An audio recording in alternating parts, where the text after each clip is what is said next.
दोस्तों, एक लड़की जिसकी उम्र की बात करें तो लगभग 15 साल होती है।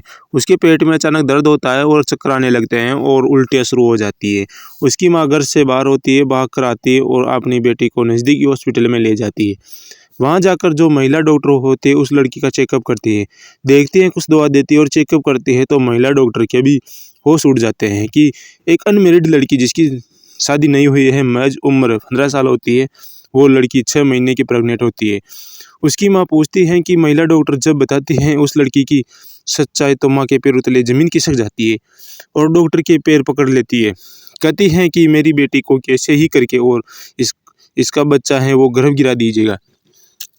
लेकिन महिला डॉक्टर उसे डांटती है और कहती हैं कि ऐसा यहाँ नहीं होता है।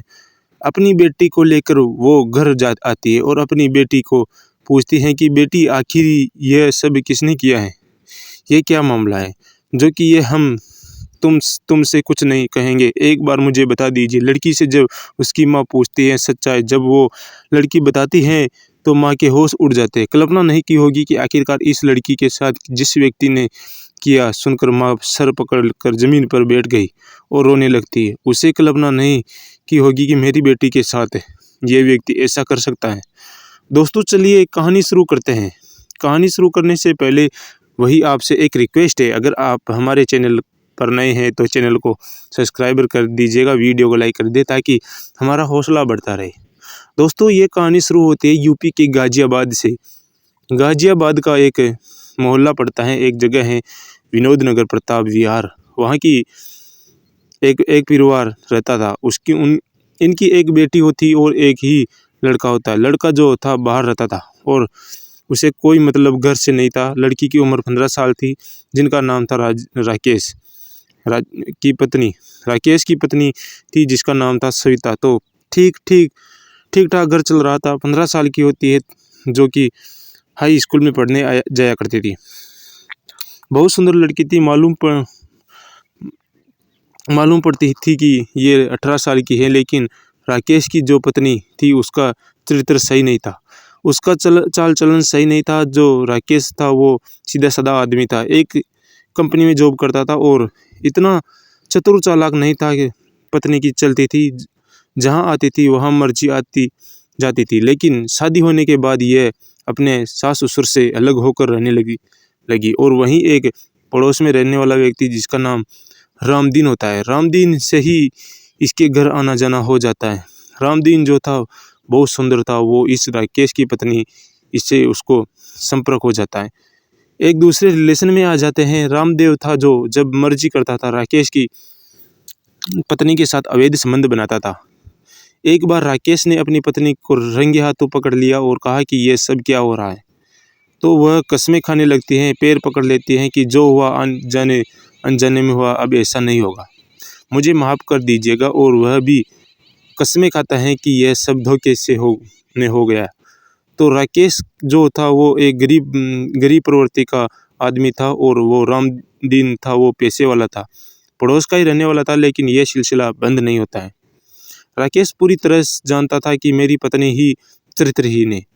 दोस्तों, वक्त यूं ही गुजरता रहा और जब राकेश देखता है कि पत्नी नहीं मानती है तो उसने उससे पीहर भेज दिया, 1-2 साल के लिए। लेकिन वहाँ भी कब कभार जो था रामदीन चला जाता था।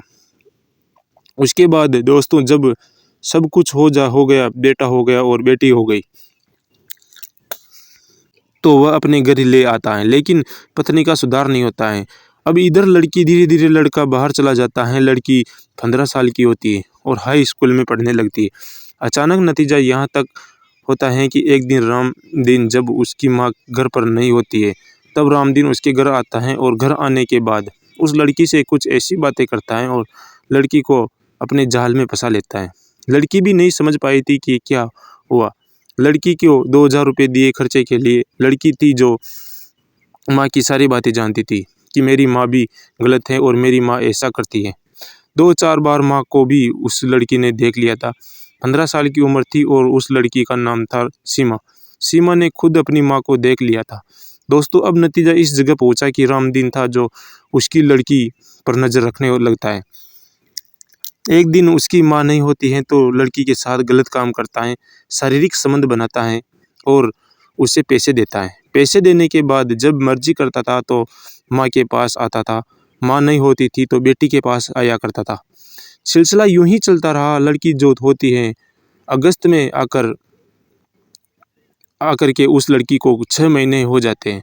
लड़की प्रेग्नेंट होती है। लड़की के जब पेट में दर्द होता था, पेट फूला दिखाई देता था तो माँ कभी कभार इनो पिला देती थी, कभी नींबू का पानी पिला देती थी। और ऐसा करते वक्त गुजर रहा था जब हद ही पार हो जाती है। लड़की को जब ज़्यादा दर्द होने लगता है, अचानक उसे चक्कर आता है, कमज़ोरी महसूस होती है, पेट दर्द होता है, तो माँ उसकी फ़ौरन ही अपनी बेटी को लेकर नज़दीकी हॉस्पिटल ले जाती है। पिता था जो तो ड्यूटी करता था। अब उस लड़की को लेकर जब पहुंच जाती है हॉस्पिटल में, महिला डॉक्टर आती है, उसे जब देखती है, पहले तो नॉर्मल दवाइयाँ देती है। जब उसकी चेकअप किया जाता है, प्रेगनेंसी निकाली जाती है तो 6 महीने की गर्भवती होती है। महिला डॉक्टर देखकर उसकी माँ पर भड़क जाती है और कहती है कि तुम्हारी बेटी अनमेरिड है और ये सब क्या है, तुम्हारी बेटी तो 6 महीने की गर्भवती है। जब उसकी माँ ये बात सुनती है तो अपना सर पकड़कर बैठ जाती है, पूछती है, पैर पकड़ लेती है कि मेरी बेटी की कोई किसी प्रकार से इमोशनल कर दो, इसका गर्भपात कर दो।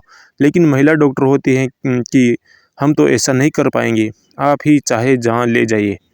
इसके बाद उस लड़की को लेकर घर आती है। आने के बाद जब उसे सच्चाई पूछती है तो लड़की जो खुलासा करती है, सच्चाई जब उसके सामने बताती है तो माँ सर को पकड़ के बैठ जाती है, पैरों तले ज़मीन खिसक जाती है। कहती है कि जो अपने घर अंकल आते हैं, तुम्हारे साथ फिजिकल रिलेशन बनाते हैं, एक दिन उन्होंने ही मेरे साथ ऐसा किया और जब मौका मिलता था तब वो आते हैं और ऐसा करते हैं। तुम्हें सब कुछ मालूम है, अब माँ किससे बताए, कुछ नहीं बता सकती। धीरे धीरे वक्त गुजरता है। जब रामदीन को पता चल गया कि यह लड़की प्रेग्नेंट है और मामला थाने तक जा सकता है, मुझे जेल भी हो सकती है। एक दिन अचानक आता है और आने के बाद उस लड़की को अपने पास बुलाता है और उसके गले में दुपट्टा डालकर जब घर पर कोई नहीं होता है उसकी हत्या कर देता है। हत्या करने के बाद और वो वहाँ से निकल जाता है। लेकिन उसे नहीं मालूम था कि हमारा सबूत सब कैद हो चुका है। उसके बाद वो चला जाता है। माँ कहीं गई हुई होती है, पिता ड्यूटी पर जाता था तो घर आती है तो बेटी मृतक हालात में होती है। जब बेटी मृतक हालात में होती है, जब माँ देखती है कि बेटी को किसी ने मौत के घाट उतार दिया है, लेकिन ये बात का खुलासा नहीं होता है। पुलिस को कोई फ़ोन करता है तो पुलिस मौके पर आ जाती है। पुलिस चारों तरफ छानबीन करती है, कोई सुराग नहीं मिलता तो पुलिस सोचती है कि आखिरकार सीसीटीवी कैमरा का सहारा लिया जाए और सीसीटीवी कैमरा ही इसका खुलासा कर पाएंगे और कोई नहीं कर पाएगा। दोस्तों, मोहल्ले के लोग होते हैं, वह हंगामा करते, धरने पर बैठते हैं। बहुत सारी समस्या आती है। जब सीसीटीवी खोजा जाता है तो क्या देखते हैं कि एक नाकाबस व्यक्ति चेहरा ढका हुआ उसके घर में आता है और 10-15 मिनट के बाद वो निकल जाता है। दोस्तों, वो व्यक्ति आगे चलकर अपना चेहरा खोलता है, वह दूसरे कैमरे में वो कैद हो जाता है। वो कोई और नहीं होता जिसकी उम्र 40 साल होती है, वो रामदीन होता है। पुलिस फौरन उसके घर पहुंचती है लेकिन रामदीन फरार हो चुका था। 3 दिन के बाद जब रामदीन जी को पकड़ा जाता है, जब लेकर आया जाता है तो उसे पूछा जाता है, जो सच्चाई बताता है तो पुलिस वाले भी हैरान हो जाते हैं। दोस्तों, उधर पुलिस उस लड़की का पोस्टमार्टम कराती है। कराने के बाद उसे परिवार वालों को दे दिया जाता है। रामदीन जब बताता है पूरी बात तो पुलिस वाले कहते हैं आखिरकार ये, तब वह कहता है कि इसकी माँ थी जो हमसे पैसे लेती थी और जब मर्जी चाहती थी तब मुझे अभी अपने पास बुलाया करती थी और इसने ही अपनी बेटी के साथ मुझे रिलेशन में रखा था। बेटी भी 2000 रुपये लिया करती थी और ये अपने आज से नहीं लगभग 20 साल से हमारे रिलेशन में है। इतना पति को नहीं मानती थी उतना मुझे मानती थी। यह सब कुछ इसकी माँ की देन है। लेकिन पुलिस वाले कहते हैं आखिरकार तुमने बेटी को क्यों मारा? बेटी, आखिरकार तुमने गर्भवती प्रेग्नेंट हुई है तो तुमने बेटी को क्यों मारा? तब वो कहता है कि मारना मेरी मजबूरी थी, क्योंकि कहाँ मेरी उम्र बच्चे की उम्र, और मैंने जो किया मैंने खुद ही उस लड़की को मौत के घाट उतारा है। दोस्तों, पुलिस फौरन ही चार्जशीट बनाती है। चार्जशीट बनाने के बाद उसे कोर्ट में पेश किया जाता है और कोर्ट में पेश करने के बाद और उसको कारावास हो जाता है। कारावास होता है बगैर गवाह सबूत के, क्योंकि उसने बेटी को मारा था। अब आगे क्या कार्रवाई होती है ये तो कोर्ट में ही पता चल सकता है। दोस्तों, इस कहानी को सुनाकर किसी को परेशान करना नहीं है। ये क्या है, सब गलत हो रहा है। संसार में मैसेज गलत जा रहा है, समाज में मैसेज गलत जा रहा है कि माँ अपना दाग छुपाने के लिए बिटिया को परोस देती है, बहू को परोस देती है। बहुत वाली विडंबना वाली बात चल रही है। दोस्तों, इस कहानी को सुनाने का उद्देश्य यही है कि किसी का घर ना बिगड़े, किसी का परिवार ना बिगड़े। माँ कैसी भी हो लेकिन बेटी सुरक्षित होना चाहिए। माँ बाप अगर बराबर ही उस काम पर चलते रहे तो घर परिवार सब बिगड़ता रहता है और कोई किसी की चक्कर में नहीं रहता है। सब अपनी अपनी चलाते हैं। आजकल यही चल रहा है, देखने में ज़्यादा आ रहा है। कई भाई, कई बहन, कई पिता, कई पुत्री, कई दोस्त, कई मित्र, ये सारी कहानियाँ बहुत सारी अपने यूट्यूब पर देखी होगी।